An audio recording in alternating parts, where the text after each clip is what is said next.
Kunwari ka pa, gusto mo rin naman pala. Dami-dami mo pang sinasabi. Aba, magaling din yung maipakain sa aso.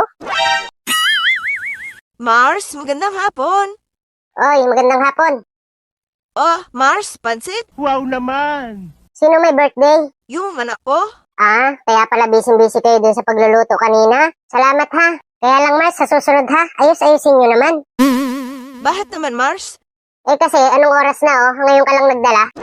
Hindi na to oras ng merienda hapunan na to Ano, paano pa namin kakainin yan? Masasayang lang yan maya-maya kakain na kami ng hapunan Di aabutin na ng bukas ng umaga yan, panis na yan. Ano mangyayari? Kami pa magtatapon yan.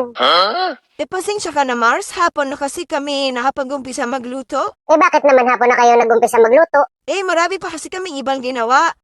Pagka ganyang may birthday, unahin niyo yung pagluluto, hindi yung kung ano-ano pang ginagawa niyo.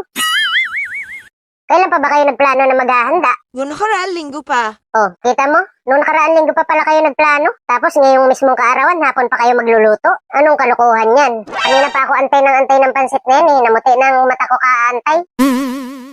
Tsaka tingnan mo yung dala mo Pansit na pansit lang talaga. Wala man lang kasamang lumpia. What?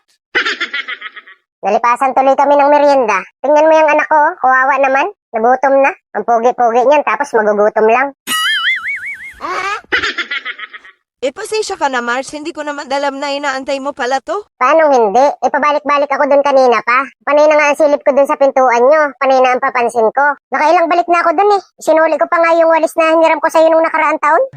Ano nangyari? Wala man lang pumansin sa akin. Kung ano-ano yung pinagkakabisihan nyo, mga hindi naman na dapat. Pasensya ka naman. Hindi ka na talaga mapapansin kasi nagmamadali na kami. Paano nga? Hapon na nga kayo nag-umpisa magluto.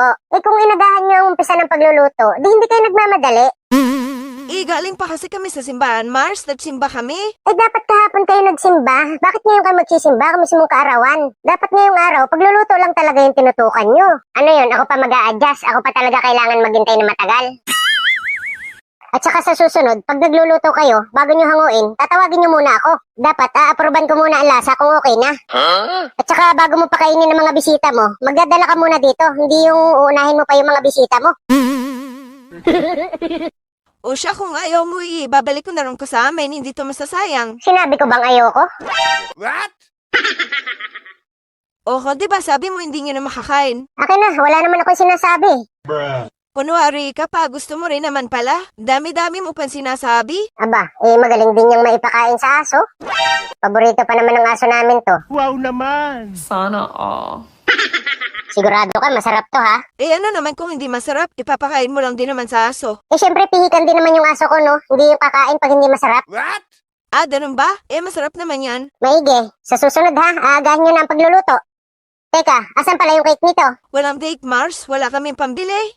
Sa susunod bumili kayo kahit mumurahin lang na cake. Minsan lang naman yan sa isang taon.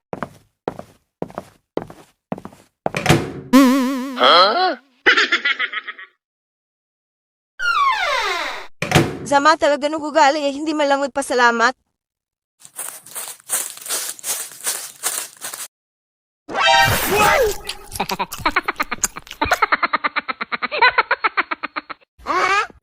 Ginagawa mo?